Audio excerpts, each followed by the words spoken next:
Jika belum upload video baru, itu tandanya saya banyak kesibukan dan nggak usah request. Request itu pantasnya pas sama pengamen. Dengarkan saja apa yang ada. Sebenarnya banyak video yang belum kalian tonton. Kalian aja nggak tahu. Caranya gimana? Buka saja di playlist. Di situ nanti numpuk judul banyak. Untuk yang komentar, yang baik-baik saja, nggak usah menghina yang berkisah. Percuma, karena apa? Nggak tak tampilkan, tak hapus, lalu tak blokir. Jadi kedepannya kalian nggak bisa komentar lagi. Nah, kalau bisa, setiap komentar itu tinggalkan nama dan nomor HP. Nanti akan saya masukkan ke HP dan nanti akan terpaut dengan WA saya, dan di situ akan ada berita-berita terbaru tentang NR atau video-video terbaru.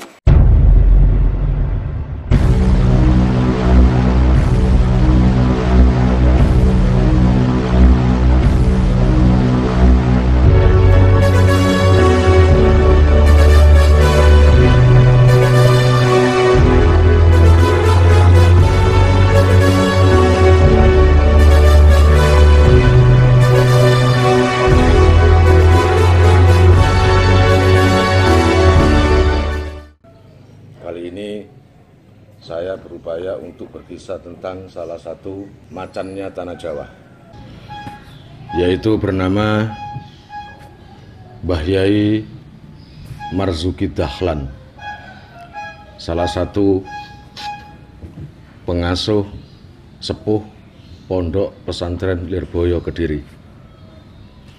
Beliau adalah salah satu singanya ilmu di Tanah Jawa.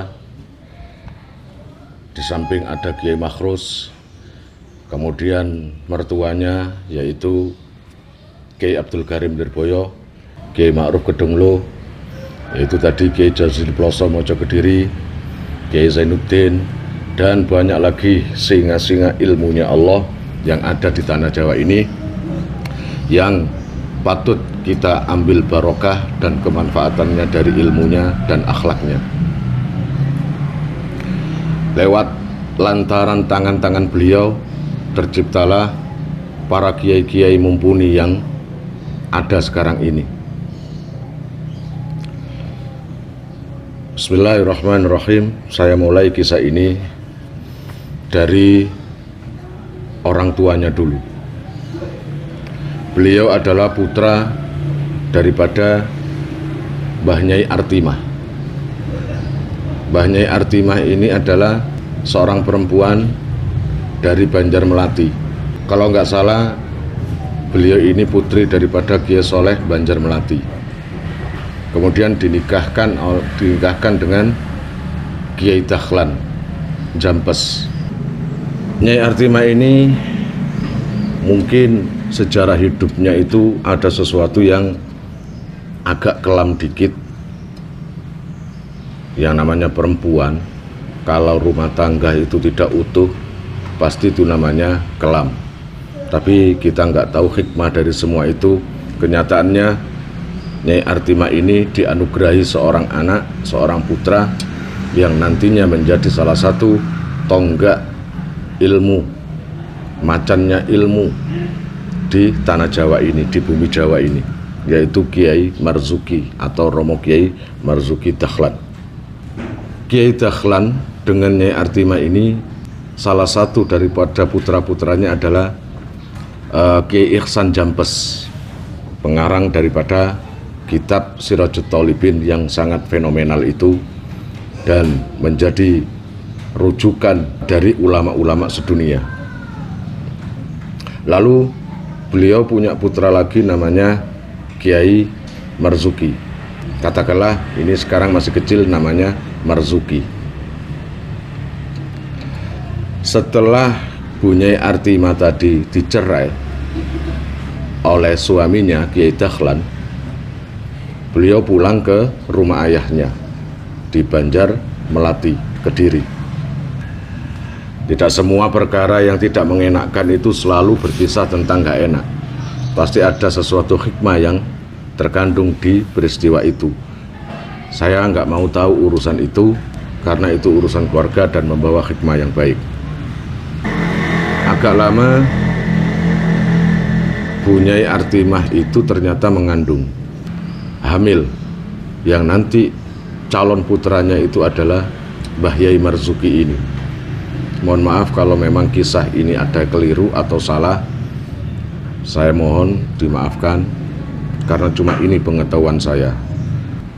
Setelah lahir, Kiai Marzuki atau Marzuki kecil ini ikut ibunya di Banjarmelati, mulai dari ngajinya, pendidikan akhlaknya, kemudian segala sesuatunya diatur oleh ibunya. Setelah perceraian itu, Kiai Marzuki ikut ibunya, dan kakaknya Kiai Ihsan Jampes ikut ayahnya, yaitu Kiai Dahlan di Pondok Pesantren Jampes. Namanya anak seorang kiai, pasti segala sesuatu yang dia lakukan pasti ada hubungannya dengan urusan ilmu. Seperti Kiai Marzuki ini, setelah agak dewasa ikut ibunya di Banjarmelati, beliau juga ingin mondok, dan tempatnya juga nggak seberapa jauh, yaitu mondok di Lirboyo. Saat mondok di Lirboyo, Marzuki kecil ini sangat cerdas, sehingga ketika ngaji di Lirboyo, mondok di Lirboyo, itu nggak seberapa lama, karena pengetahuannya melampaui teman-teman lainnya. Dia juga sangat berbakti pada kiainya.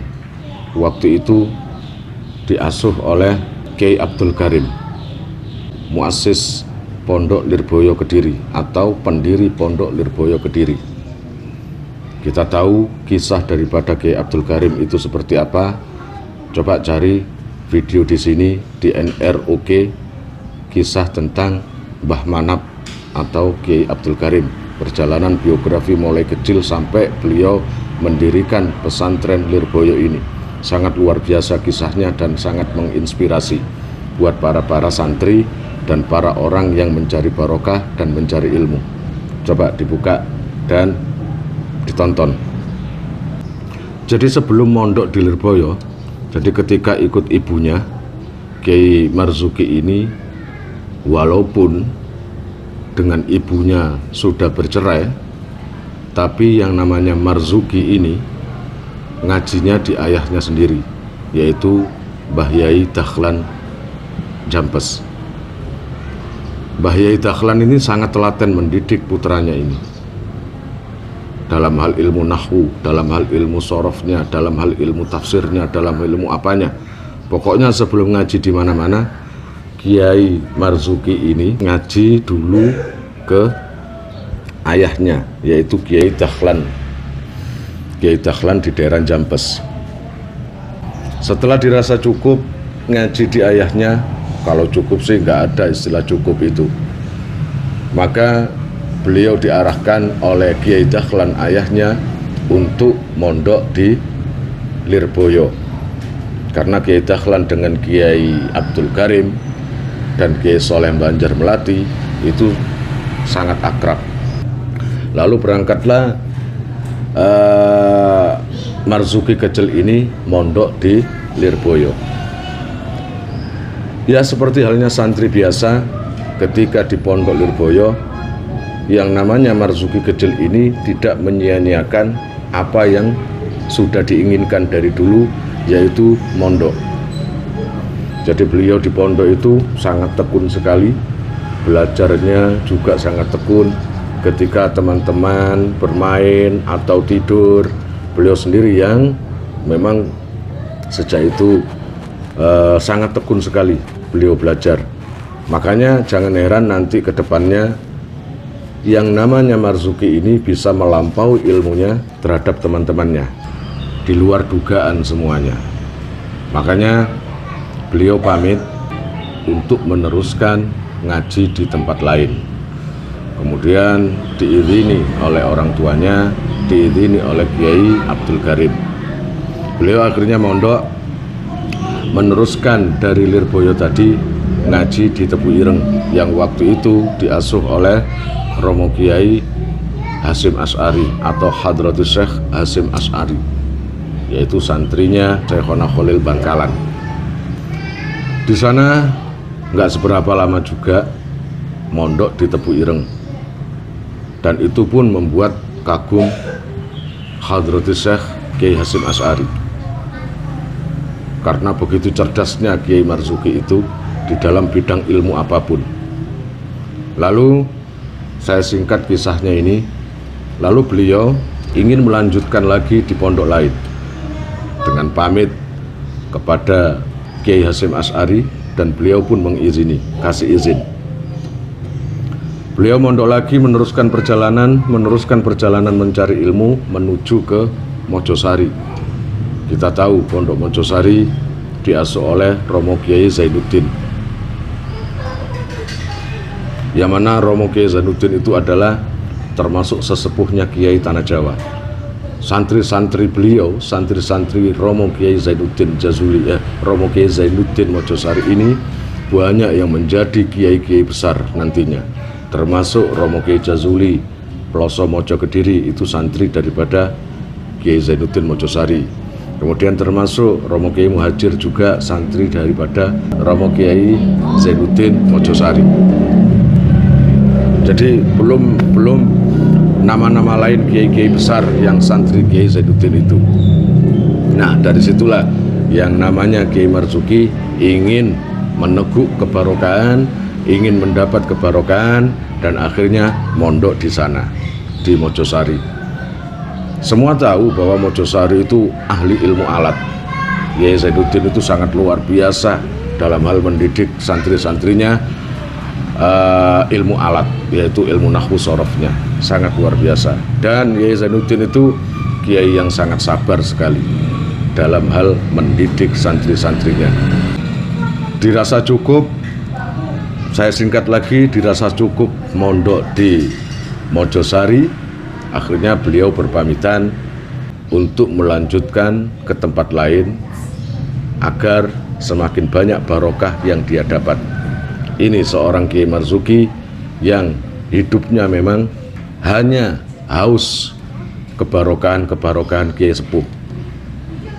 Dalam pikirnya, mumpung masih sehat, mumpung masih hidup, kapan lagi kesempatan ini kalau tidak digunakan sekarang? Termasuk kalian semua para pendengar, jika kalian dikasih sehat, jika kalian dikasih rezeki, maka jangan buang-buang waktu kalian untuk mencari ilmu yang dekat-dekat aja dulu. Kalian mondok, ya saya pikir sudah nggak ada waktu lagi, mungkin karena sudah punya istri atau punya anak. Para pendengar sekalian, NROK, ngaji tidak harus mondok. Kalian datang saja ke pondok, ngaji, pulang, lalu tabarukan. Apapun yang diwasiatkan atau apapun yang diarahkan kiai untuk sampean sebisa mungkin lakukan. Nanti efeknya adalah anak-anak kalian menjadi ahli ilmu dan anak-anak kalian menjadi orang yang taat kepada Allah dan orang tua serta guru-gurunya. Setelah Kiai Marzuki tadi pamit untuk melanjutkan ngaji di tempat lain, maka Kiai Zainuddin kasih izin. Mana yang dituju Kiai Marzuki setelah dari Mojosari ini? Dan ini sejarah yang ini yang paling lama. Artinya begini, akhirnya Kiai Marzuki mondok di Pare, di Pondok Bendo. Waktu itu diasuh oleh Kiai Khozin. Di sana beliau sangat lama, kurang lebih kalau nggak salah 20 tahun mondok di Bendo, Pare, Kediri. Kalau memang ada keliru, mohon maaf.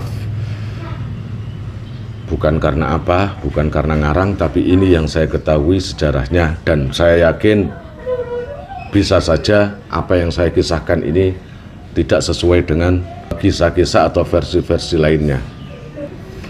Setelah lama di Pondok Bendo, beliau juga sangat berbakti pada Kiai Khozin di sana. Bahkan beliau itu sangat memperhatikan apa yang dibutuhkan oleh Mbah Yai Khozin itu. Sehingga nggak heran kalau yang namanya Kiai Marzuki itu ajek menata sandalnya, ajek membersihkan tempat jalan atau jalan yang nanti dilalui oleh Kiai Khozin. Pokoknya setiap jalan yang akan dilalui Kiai Khozin, entah itu menuju jamaah, entah itu menuju ngaji, maka Kiai Marzuki itu yang akan membersihkan, menata semuanya. Bahkan sandal-sandalnya pun, sandal Kiai Khozin ditata rapi sehingga sang Kiai Khozin itu nantinya akan tinggal memakai dan tinggal enaknya saja. Dan terlihat jalan-jalan yang beliau lewati akan terlihat bersih, tidak ada kotoran apa-apa. Itu saja. Kemudian dalam segi kebutuhan-kebutuhan Kiai, baik memang kadang-kadang mencuci pakaian atau apa, pokoknya mencari saja yang namanya Kiai Marzuki kecil itu. Kiai Marzuki bukan kecil, Kiai Marzuki ini mencari saja sesuatu yang bisa dikerjakan, yang kemanfaatannya dinikmati oleh Mbah Yai Khozin. Dan ini bukan terjadi pada ke Kiai Khozin saja. Ketika beliau mondok di mana-mana di Lirboyo, beliau selalu memperhatikan kebutuhan Romo Yainya, termasuk Mbah Yai Abdul Karim atau Mbah Manap. Jalan yang akan dilalui oleh Mbah Yai Karim pasti disapu, pasti dibersihkan. Kemudian ke Kiai Zainuddin Mojosari, beliau juga sangat memperhatikan kebutuhan daripada Romo Kiainya. Beda kalau sekarang, anak-anak sekarang, para santri itu seenaknya sendiri biasanya, sangat malas untuk memperhatikan kebutuhan kiainya, sangat malas untuk memperhatikan apa yang dibutuhkan kiainya. Seorang kiai tidak butuh uang dari santri, seorang kiai tidak butuh diperhatikan santri, tapi kewajiban santri selalu memperhatikan apa yang dianjurkan oleh kiainya. Dan seorang santri tidak mau melakukan sesuatu yang membuat kiai itu akan merasa kecewa. Nah itu, dan inilah yang dilakukan oleh Kiai Marzuki di Pondok Bendo Pare. Setelah lama di sana 20 tahun, maka Kiai Marzuki ditawari oleh Kiai Bendo, kamu itu wis suwe lho nang kene, kowe ora pengin mulih toh? Gitu, kamu itu sudah lama loh di sini, nggak pengin pulang toh? Kamu itu, bekal kamu itu sudah banyak, sudah cukup, insya Allah.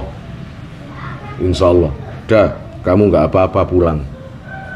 Tapi ingat, semua yang saya pesankan jangan kau tinggalkan, semua yang saya pesankan lakukan ketika di rumah. Akhirnya setelah Kiai Marzuki itu berpikir ingin meninggalkan Pare, Bendo, sangat berat karena seperti keluarganya sendiri. Tapi kalau nggak pulang, gimana nasibnya nanti untuk meneruskan ilmu dari orang tuanya dan ilmu dari guru-gurunya. Dengan catatan, Kiai Marzuki itu terpaksa pamit ke Kiai Khozin untuk berpamitan pulang. Nah, ya begitu, akhirnya pulang. Pulang kemana? Pulang ke Banjarmelati, rumah ibunya. Selama di Banjarmelati, di rumah ibunya, beliau juga sangat berbakti pada ibunya, sangat berbakti. Beliau gunakan waktu-waktu senggangnya ketika di rumah, mutola'ah kitab, menulis pelajaran, dan itulah yang beliau lakukan. Dan saat itu, yang namanya kakak beliau, yaitu Kiai Ihsan Jampes, itu sudah menjadi pengasuh Pondok Pesantren Jampes karena ayahnya Kiai Dahlan wafat, meninggal dunia. Nah, karena Kiai Marzuki tahu atas kealiman kakaknya Kiai Ihsan Jampes hingga sampai membuahkan satu karya kitab Sirajut Thalibin, itu bukan sembarangan, sehingga nama beliau terkenal di mana-mana. Maka kesempatan itu tidak dibuang oleh Kiai Marzuki. Beliau akhirnya berangkat menuju Jampes, ke Pondok Jampes, beliau ngaji di sana, ngaji ke kakaknya sendiri, yaitu Kiai Ihsan Jampes tadi. Wah, ya namanya kakaknya Kiai Ihsan itu sangat seneng karena adiknya ngaji kepada beliau, sangat diperhatikan. Dan otomatis pengajaran nggak seperti ketika Marzuki atau Kiai Marzuki saat dulu, karena sekarang ilmunya sudah banyak, dan karena sekarang sudah hasil dari mondok kemana-mana, ya, yang namanya Kiai Marzuki itu alim, makanya enak kakaknya itu mengajar seorang adik yang ilmunya sudah memenuhi dalam hatinya, jadi tinggal memoles sedikit gitu aja. Dari situlah saya nggak tahu Kiai Marzuki itu ngaji ke kakaknya sendiri sampai berapa tahun, saya belum tahu. Barangkali ada yang tahu, teman-teman atau keluarga daripada Kiai Marzuki dan keluarga daripada Kiai Ihsan Jampes yang kebetulan seumpamanya menonton video ini, mohon dibetulkan. Dan jika ada keluarga dari Kiai Marzuki, Kiai Abdul Karim dan Kiai Ihsan Jampes, Kiai Dahlan juga Jampes, kebetulan menonton video ini, maka saya mohon maaf jika ada kekeliruan kisah ini. Wallahi bukan saya karena seenaknya sendiri, enggak sama sekali. Saya ingin mengangkat kisah ini agar para masyarakat semua di tingkat desa, kota dan semuanya agar tahu betul para biografi kiai-kiai sepuh yang alim-alim itu.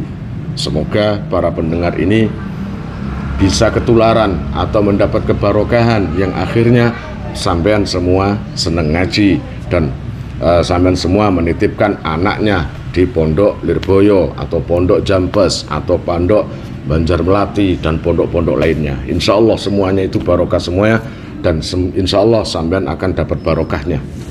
Insya Allah anak-anak kalian kalau memang ingin dipondokkan, silakan pondokkan di Lirboyo, di Peloso Mojo Kediri, di Banjarmelati, kemudian di Jampes dan lain-lainnya, banyak.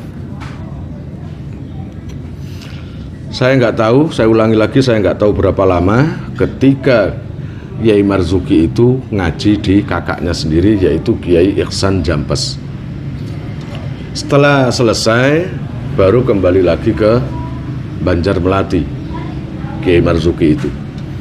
Nggak lama yang namanya Kiai Marzuki itu merasa kangen dengan pondok lamanya dulu, yaitu Pondok Lirboyo. Merasa kangen dengan Mbah Yainya, Romo Yainya, yaitu Romo Yai Abdul Karim. Akhirnya pamit ke ibunya dan sowan ke Pondok Lirboyo, seakan mengembalikan memori beliau yang saat waktu mondok di Lirboyo dulu. Ngeliwetnya, sumurnya, kamar mandinya, dapurnya, cara memasaknya, beliau sangat kangen dengan kenangan-kenangan itu. Akhirnya beliau sowan ke Lirboyo dan sowan ke Kiai Abdul Karim. Sangat kangen, kata Kiai Abdul Karim, piye kue nang omah, gimana kamu di rumah? Alhamdulillah Kiai, saya ngaji di sini gini. Ya bagus, kue aja pisan-pisan leren ngajine ya. Kamu jangan sekali-kali berhenti ngajinya ya. Terus, makanya ucapan yang fenomenal dari Kiai Makhrus, yaitu kue nok ngaji ojo wedi ora iso mangan. Kue nok ora iso mangan gara-gara ngaji ketokon kupingku, kata Kiai Makhrus gitu. Kiai Makhrus salah satu menantu daripada Kiai Abdul Karim atau saudara ipar daripada Kiai Marzuki ini nantinya. Pesannya Kiai Makhrus dulu, kamu kalau ngaji atau ngajar ngaji atau lagi mencari ilmu, jangan takut tidak bisa makan. Kalau kamu nggak bisa makan, potong kupingku ini. Itu jaminan. Memang ya, takaffalallah li talibil ilmi birizki. Allah sudah menjamin buat para pencari ilmu dengan rezekinya. Makanya eman-eman, sayang-sayang buat santri dimanapun kalian berada, yang sekarang saat ini mondok, ya, yang sekarang saat ini mondok, jangan kau putus mengajimu. sayang, nanti lagi nggak akan bisa kau ulangi lagi ini. Nanti lagi atau kedepannya belum tentu bisa kau mengulangi mondok seperti ini. Jangan, lanjutkan sampai berhasil. Angkat nama orang tuamu, angkat nama kiaimu, angkat nama daerahmu dengan caramu sendiri, yaitu dengan ilmumu. Nah, selama di Lirboyo, beliau mencari teman-teman lama, ya banyak yang sudah nggak ada, banyak yang boyong, banyak sudah yang pulang lagi. Nah, saat itu juga, mumpung yang namanya Yai Marzuki ini masih di Lirboyo, Kiai Abdul Karim itu saya nggak tahu permasalahannya, pokoknya berpikir ingin punya menantu yang bisa meneruskan pondok pesantren Lirboyo ini.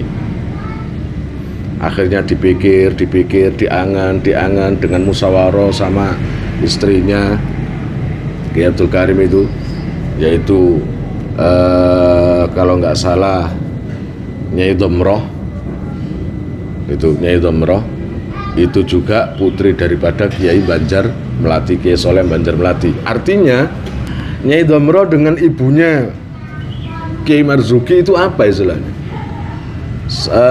Masih saudara. Akhirnya musyawarah Nyai Domroh sangat senang kalau seumpamanya sang suami yaitu Kiai Abdul Karim mempunyai niat mengambil menantu Kiai Marzuki tadi, mumpung ada di pondok Lirboyo. Makanya Kiai Abdul Karim menyuruh santrinya, coba panggilan Marzuki gitu. Akhirnya dipanggil Kiai Marzuki, ditawari, Marzuki, iki arep ngomong aku, ini saya mau ngomong sama kamu. Nah, dengerin ya. Ya Kiai. Marzuki, piye lamun kue tak pek mantu, gimana kalau kamu tak ambil menantu, tak nikahkan dengan putriku bernama Maryam. Akhirnya Kiai Marzuki setuju. Beliau diambil menantu oleh Kiai Abdul Karim dan dinikahkan dengan Nyai Maryam. Ya, itu kira-kira terjadi pada tahun 1936-an. Lama sekali sudah. Setelah menikah, alhamdulillah lancar semuanya dan semuanya ridho.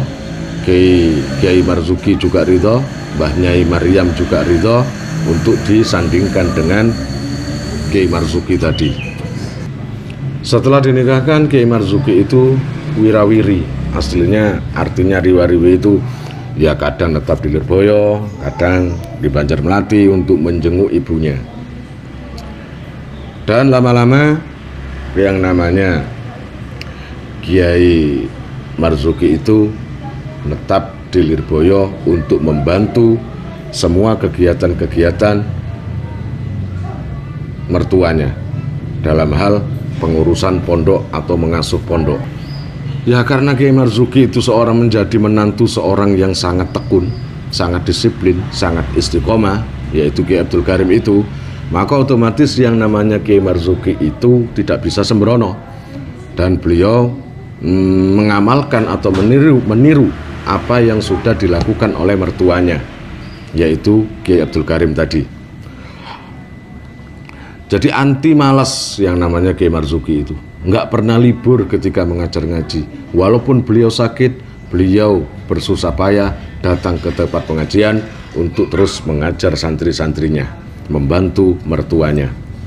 Yang unik adalah ketika Kiai Abdul Karim menikahkan Kiai Marzuki dengan putrinya Nyai Maryam, ketika menjelang akad nikah, beliau berpesan pada calon menantunya ini, Marzuki, saya ngambil menantu kamu ini bukan melihat apa-apa. Yang aku lihat adalah ilmumu. Sanggup gak kamu ini istiqomah, berusaha istiqomah ngajinya dan berusaha meneruskan apa yang dilakukan oleh orang tuamu dan apa yang saya lakukan di sini, mendidik santri. Kata Kiai Marzuki, insya Allah Kiai saya sanggup. Nah dari situ loh, sejak beliau ikut membantu mengasuh Pondok Lirboyo semakin pesat, semakin besar, semakin banyak santrinya atas didikan daripada Romo Kiai Abdul Karim sebagai pendiri, Romo Kiai Makhrus sebagai menantu, dan Romo Kiai Marzuki sebagai menantu juga. Sangat luar biasa. Dulu Lirboyo itu terdapat 3 sosok yang sangat alim, yang sangat luar biasa, singa-singa Allah, singa-singa ilmunya Allah, yaitu Kiai Abdul Karim, Kiai Marzuki, dan Kiai Makhrus Ali. Saya singkat kisahnya, ketika tahun 1961 istri tercinta daripada Kiai Marzuki, Mbah Nyai Maryam, meninggal dunia. Setelah ditinggal oleh istrinya tadi, Kiai Marzuki banyak termenung, merasa ketinggalan orang yang beliau cintai. Tidak ada seorang istri yang seperti Nyai Maryam itu, yang selalu mendukung dalam berbagai hal, yang membuat beliau itu sangat tekun ngajinya, yang beliau membuat semangat untuk mengajar para santri-santrinya. Beliau sangat perhatian dengan istri suaminya. Beliau sangat perhatian dengan Kiai Marzuki. Maka yang namanya Mbah Nyai Maryam itu selalu mencukupi, selalu kalau memang sakit dibikinkan jamu, kalau memang capek terkadang dipijit, kalau kelihatannya sedih maka dihibur. Maka itulah peran daripada Mbah Nyai Maryam yang sangat luar biasa. Sejak ditinggal wafat oleh Mbah Nyai Maryam, maka saudara-saudara dan keluarga Lirboyo itu sangat kasihan atas kondisi daripada Kiai Marzuki yang kesepian, sendiri, tidak ada yang merawat. Ya banyak yang merawat, tapi nggak seenak dengan istrinya sendiri. Maka akhirnya Kiai Marzuki dinikahkan dengan adiknya istrinya yang dulu, yaitu namanya Nyai Komariah. Nyai Komariah ini adalah putri bungsu daripada Kiai Abdul Karim Lirboyo. Agar tidak terlarut, tidak lama-lama menyendiri, dan agar normal kembali dalam hal mengasuh pondok pesantren Lirboyo ini, maka beliau menikahkan Kiai Marzuki ini dengan adiknya Nyai Maryam, yaitu namanya Nyai Komariah. Nah, itulah kisah singkat daripada Kiai Marzuki.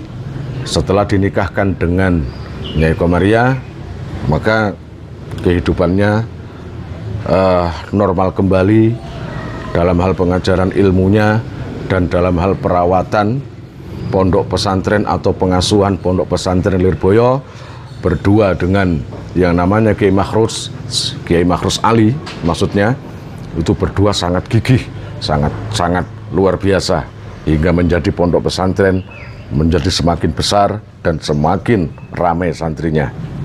Bayangkan saja sekarang aja santrinya puluhan ribu. Itu adalah tidak lepas daripada perjuangan daripada Kiai Abdul Karim, Kiai Makhrus Ali, dan Kiai Marzuki Dahlan ini. Yang unik daripada Kiai Marzuki ini adalah selama beliau mengasuh pondok pesantren dan hidup dengan istrinya Nyai Komariah, ketika masih zaman dengan Nyai Maryam juga dulu sama, yaitu beliau itu suka berziarah, suka silaturahmi ke rumah kiai-kiai, ke rumah para wali-wali, dan suka berziarah ke makam-makam para wali di area Kediri. Walaupun dia itu seorang kiai besar, namanya sudah mulai dikenal di mana-mana, tapi beliau ketika berziarah tidak pernah naik mobil, hampir jarang nggak pernah naik mobil.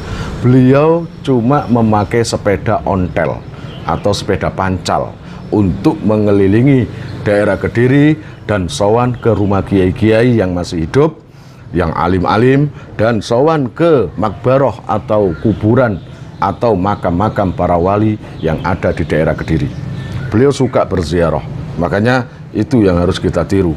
Orang besar-besar dulu adalah orang yang tidak pernah melupakan jasa para sesepuhnya, jasa orang-orang sebelumnya, baik para kiai dan para wali-wali yang dulu pernah bersusah payah untuk mensiarkan agamanya, agama Allah maksudnya. Kiai Marzuki sangat zuhud. Walaupun beliau santrinya banyak, rumah beliau sendiri itu masih belum tembok. Rumah yang beliau tempati, ya, rumah yang beliau tempati dengan istrinya dan anak-anaknya itu masih dari anyaman bambu. No, bahasa Jawanya gedek. Walaupun itu kiai besar, rumahnya seperti rumah petani biasa. Rumahnya tidak mencerminkan orang yang kaya, tidak mencerminkan orang yang perlente, tidak mencerminkan orang yang kaya. Tidak, rumah beliau masih dari anyaman bambu. Baru di tahun 1942 beliau baru bisa menikmati rumah yang dari dinding, dari tembok. Bayangkan, lama sekali beliau hanya menempati rumah yang sangat sederhana, yang dari bambu atau gedek istilahnya. Nah, itu tadi. Baru di tahun 1942 beliau menikmati atau bisa membuat rumah yang dari dinding. Sebenarnya kalau dari dulu ingin punya rumah yang dari dinding bisa saja, kalau memang memanfaatkan ilmunya untuk mencari dunia, pasti bisa. Tapi bukan itu tujuan beliau. Saya kilas balik lagi. Dulu ketika awal-awal menikah dengan Bu Nyai Maryam, yaitu menjadi menantunya Ki Abdul Karim yang masih baru-baru, beliau meskipun menetap di Lirboyo, ikut mertuanya, tapi beliau sering berkunjung ke ibunya di daerah Banjar Melati. Itu. Jadi beliau tetap berkunjung sama ibunya, selalu minta doa gitu. Makanya ikatan batin dengan ibunya itu sangat dekat, Kiai Marzuki itu. Ada kisah yang unik. Saat beliau sudah menjadi pengasuh di Pondok Lirboyo, kakaknya pun Kiai Ihsan juga menjadi pengasuh di Pondok Pesantren Jampes. Jadi dua-duanya sama-sama menjadi pengasuh di dua pesantren yang sangat terkenal itu. Saat dulu beliau sebelum menikah dengan Mbah Nyai Maryam, belum menjadi menantu Ki Abdul Karim, terlebih dulu kakaknya sudah menjadi pengasuh di Pondok Pesantren Jampes, menggantikan ramandanya. Setelah beliau wafat, maka digantikan urusan pengasuhan oleh putranya, yaitu Kiai Ihsan Jampes. Otomatis sangat sibuk yang namanya Kiai Ihsan Jampes itu. Sibuk mengajar, sibuk menerima tamu, sibuk bla-bla lain-lainnya, dan lainnya lah. Namanya aja kiai besar, maka kesibukan sangat banyak. Lalu ibunya, ini kisah Kiai Marzuki sebelum menjadi menantu daripada Kiai Abdul Karim. Akhirnya Kiai Ihsan itu karena sibuk jarang berkunjung ke ibunya. Namanya orang tua, akhirnya ada tanda tanya dan merasa kangen dengan putranya itu. Jadi Nyai Artimah kangen dengan putranya, yaitu Ihsan atau Kiai Ihsan Jampes. Atas kekangenan tadi, yang namanya Bu Nyai Artimah ngomong sama putra yang nomor 2, yaitu Kiai Marzuki, bahwa dirinya kangen dengan anaknya Ihsan. Piye to le? Aku kok yo kangen nang kakangmu Ihsan. Ora tau rene suwe wisan iki. Ya apa Marzuki? Gimana Marzuki? Saya kok sangat kangen sekali dengan kakakmu Ihsan. Lama nggak kesini. Terus Kiai Marzuki itu apa istilahnya? Menghibur ibunya. Bu, mungkin Kang Ihsan itu sekarang sibuk, Bu. Namanya sudah menjadi kiai, sudah mengasuh pondok. Maka ya jelas sibuk. Gitu katanya. Oh iya ya. Iya ya. Ya wes, biarin.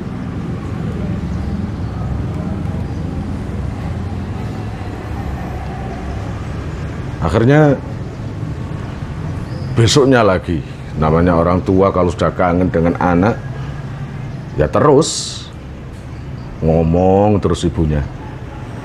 Lama-lama ibunya kesel juga karena apa itu diomongi terus sama Kiai Marzuki yang tujuannya untuk mendinginkan hati ibunya agar bisa memaklumi. Piye Kiai Marzuki? Aku kok kangen tenan niki. Gimana ini Marzuki? Aku kok bener-bener kangen niki dengan kakakmu Ihsan. Iya Bu, sabar Bu.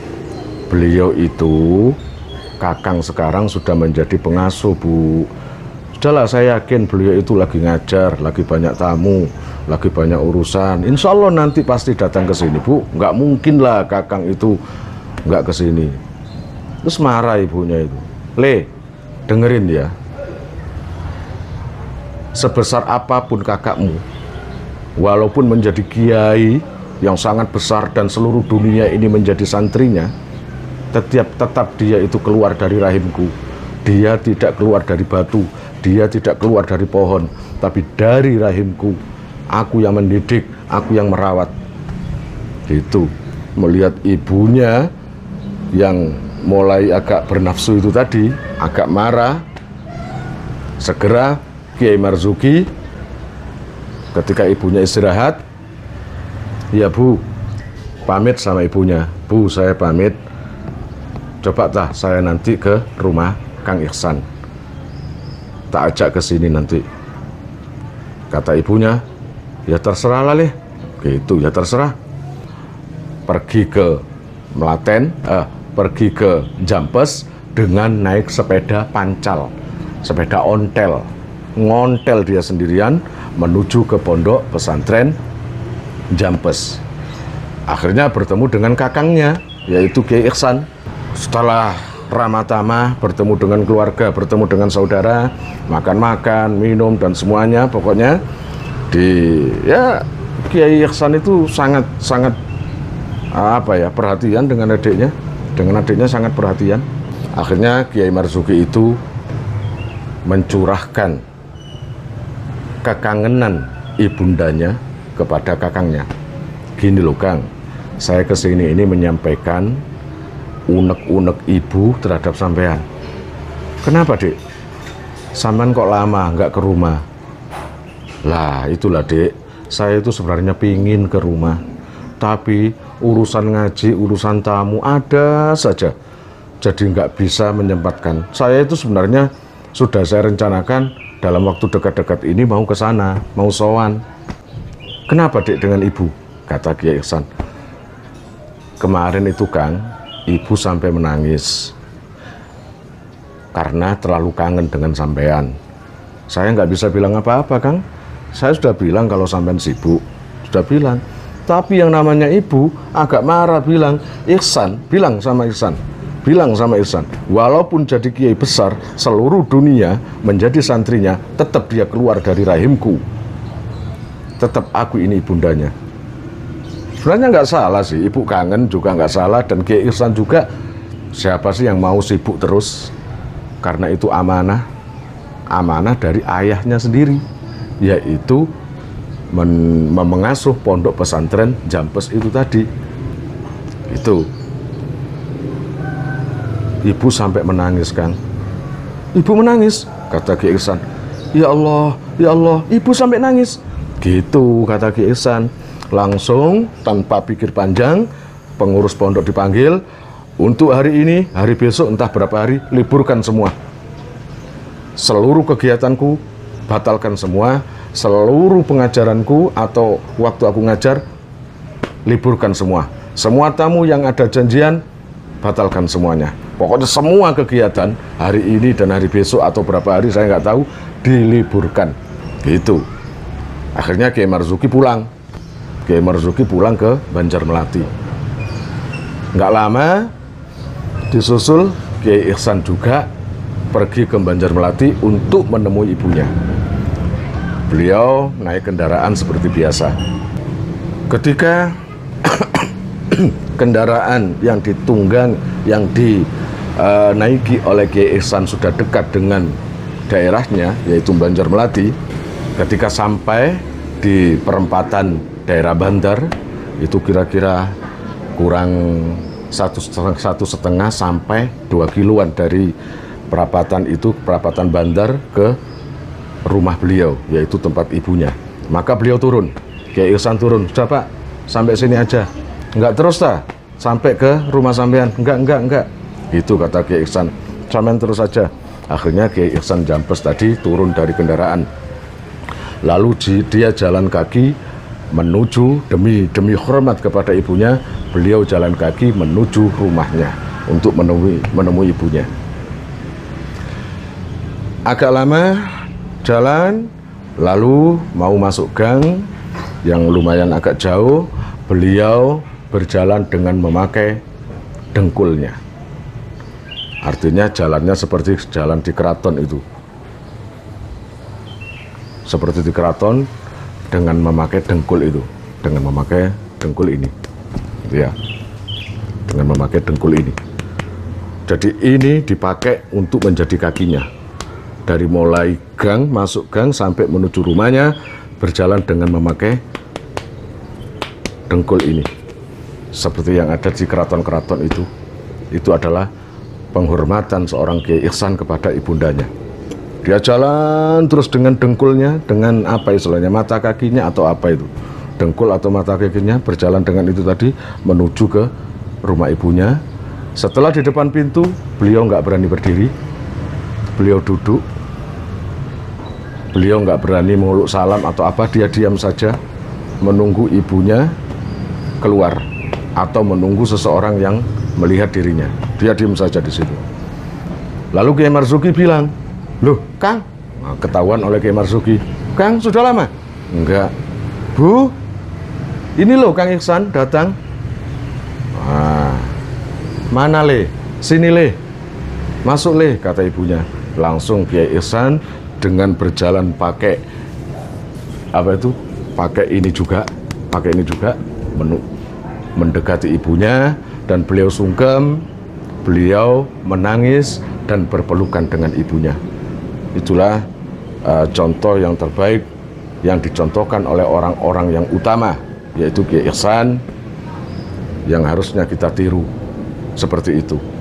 Itu adalah satu tambahan dari kisah Kiai Ihsan yang sungkem pada ibunya. Kita kembali lagi pada Kiai Marzuki. Kiai Marzuki masih tetap melanjutkan untuk melanjutkan mengasuh pondok pesantren Lirboyo. Selama menjadi pengasuh di Lirboyo bersama dengan Romo Yai Makhrus Ali, beliau perlihatkan sangat zuhud sekali. Sangat zuhud sekali. Ya tadi, rumahnya dari bambu, ya baru tahun 1942 baru beliau merasakan punya rumah dari tembok atau dari dinding. Dan menurut kisah daripada alumni dulu, kiai sepuh, selama Kiai Marzuki menjadi pengasuh di pondok pesantren Lirboyo, tidak pernah memakai baju yang setrikaan.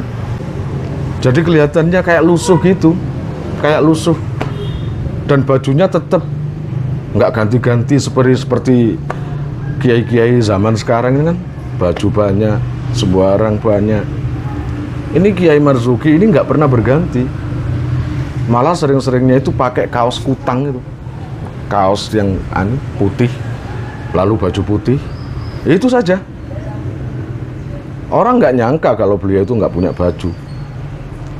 Ngertinya adalah ketika beliau dapat undangan bareng dengan Kiai Makhrus Ali, maka Kiai Makhrus Ali mengajak bareng mendatangi undangan itu dengan saudara iparnya, yaitu Kiai Marzuki. Bilang sama santri, sama Kiai Marzuki, Kiai Makhrus bilang, kue nango Kiai Marzuki ya, kamu ke Kiai Marzuki ya, bilang nanti berangkat undangannya bareng dengan saya, tak jemput nanti. Nggih Yai. Akhirnya santri ke rumah Kiai Marzuki. Assalamualaikum. Waalaikumsalam. Ada apa Gus? Ini dapat salam dari Kiai Makhrus. Ya, katanya nanti kalau mau berangkat menuju ke undangan diajak bareng. Ya Allah, sekarang tahu undangannya, lupa saya.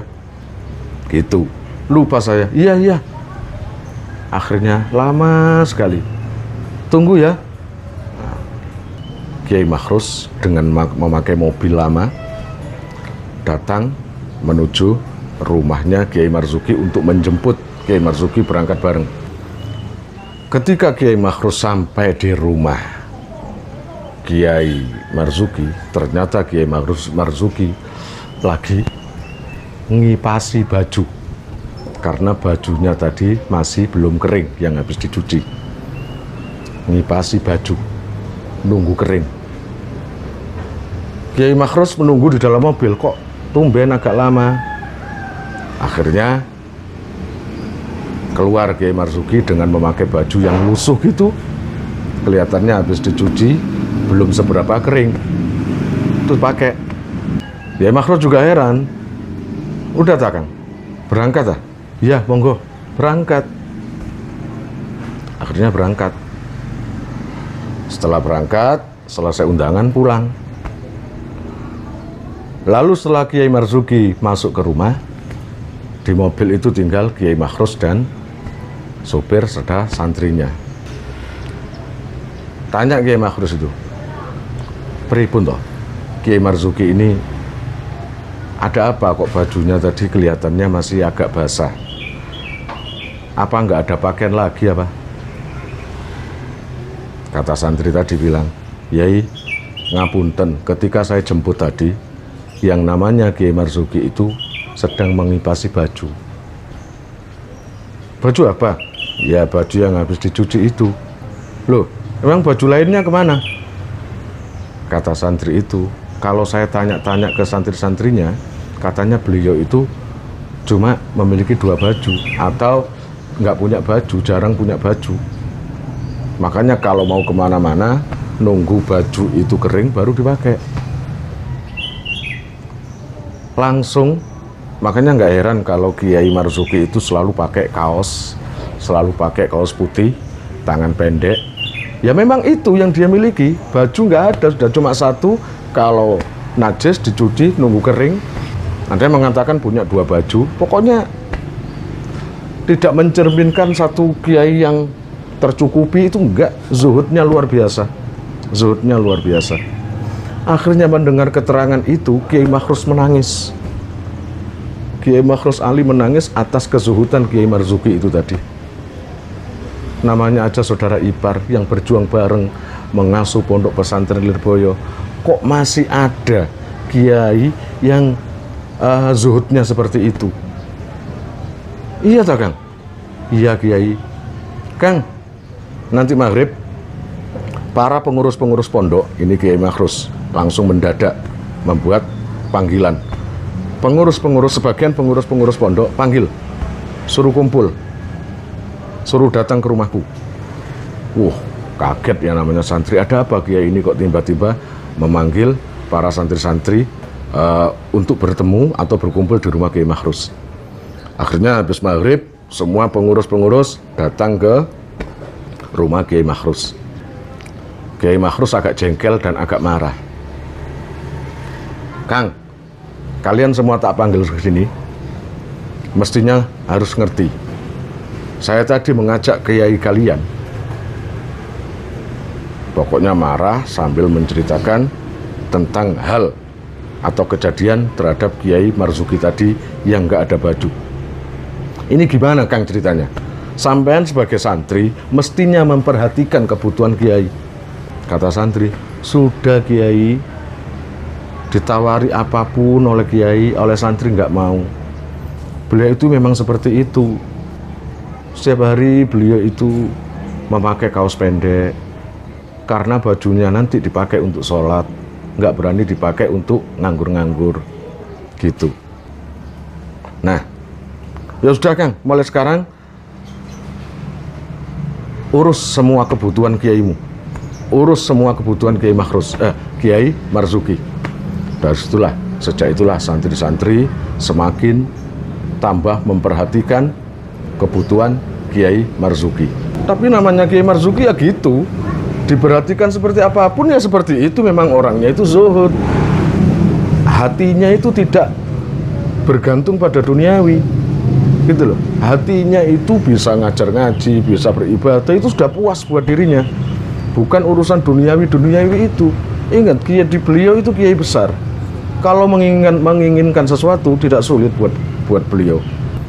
Saya jadi ingat kisah daripada Gusmus Mustafa Bisri Rembang, mana itu ya? Itu kan beliau santri Lirboyo juga dulu. Saat itu pondoknya diasuh oleh Kiai Marzuki Dahlan itu. Kiai Marzuki itu punya kebun tebu gitu. Namanya Gusmus dengan teman-teman berencana ingin ngambil tebu itu. Kang, tebunya enak-enak Kang, ini mau panen gitu. Ayo kita nanti malam ambil tebunya, pasti enak Kang tebunya itu. Namanya santri, seneng aja. Memang tebu banyak kok. Ini loh, tebu banyak, cuma satu aja. Enggak mungkin keberatan. Tiba suatu saatnya teman-teman 4 orang ini, termasuk Kiai Gusmus itu tadi, berjalan menuju sawah atau kebun tebu itu, atau tempat tebu itu, untuk mengambil satu. Karena ini waktunya panen, jadi banyak tebu-tebu ya kan. Oh belum panen. Dengan 4 orang ini berjalan menuju sawah atau tempat tebu itu tadi. Lalu keempat orang ini melewati rumahnya Kiai Marzuki. Kata Gusmus, jangan ngomong-ngomong, nanti kedengaran Kiai. Kita di depan rumah Kiai, diem aja. Ini padahal rahasia, 4 orang ini rahasia, nggak ada yang berbicara atau tahu rencana tentang ngambil tebu itu. Ketika melewati rumahnya Kiai Marzuki, Kiai Gusmus itu jalan pelan-pelan. Di dalam rumah Kiai Marzuki ada yang manggil, Gus, dek. Ya namanya siapa itu? Gusmus. Ini kan suara Yai manggil saya. Ini kan Yai Marzuki yang manggil saya. Dalam Kiai, mriki Gus, sini Gus. Waduh, kata Gusmus, rencana nyolong tebu ini gagal ini, ya. Rencana ambil tebunya gagal ini. Itu akhirnya datang ke Kiai Marzuki. Nggih Kiai. Ketika masuk, belum sampai masuk, Kiai Marzuki sudah ada di pintu rumah. Sini Gus. Ini Gus, saya punya tebu. Sampean tak pilihkan yang baik-baik Gus. Sampean tak pilihkan yang bagus-bagus loh. Ini loh bagus tebunya. Nih, sampean bawa, sampean bagi kamu sama teman-teman Gus ya. Ini yang enak ini, kata Gusmus. Kok tahu loh, dan kok ya pas dengan keinginan hati saya. Ya seneng lah dikasih tebu kayak gitu. Akhirnya barulah mereka tahu bahwa Kiai Marzuki itu bukan orang sembarangan yang diberi kasaf dengan Allah Subhanahu wa Ta'ala. Diberitahu walaupun beliau tidak bercerita. Ada kisah ceritanya, ketika tahun 1973 beliau ditakdirkan oleh Allah Ta'ala untuk berangkat haji. Jadi beliau berangkat haji ke Mekah, ya jelas ke Mekah, kemana lagi. Itu tahun 1973. Setelah itu, setelah dari Mekah, beliau banyak perolehan di sana, termasuk kenal dengan ulama-ulama sana, dan pokoknya banyak perolehan ketika beliau di Mekah. Mulai tahun 1975, beliau merasa badannya sudah nggak enak semua. Beliau sakit, dan sakit itu semakin keras, semakin lemah beliau.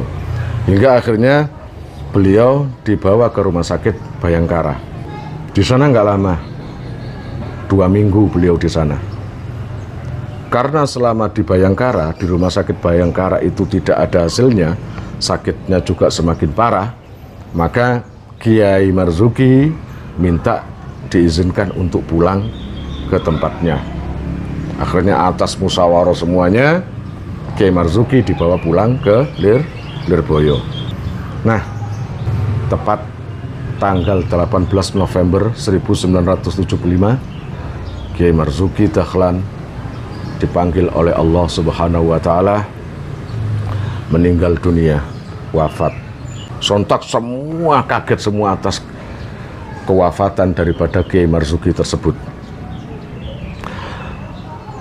Ini yang diingat oleh keluarga daripada Kiai Marzuki. Sebelum meninggal, beliau itu berwasiat 3 hal.